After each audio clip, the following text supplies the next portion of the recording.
Yan guys, gandang umaga. Kain muna tayo. Noodles nilagyan ng itlog, tubig, kanin. Kain kay baka hangover kagabi sa inom. Nakarating kami dito sa bahay guys.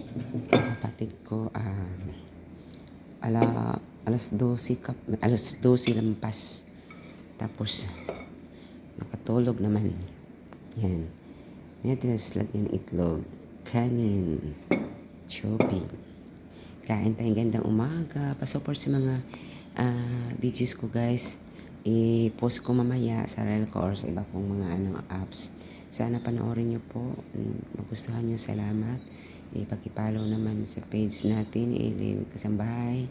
Pasupport naman. Sama-sama tayong masaya. God bless to everyone. Thank you so much.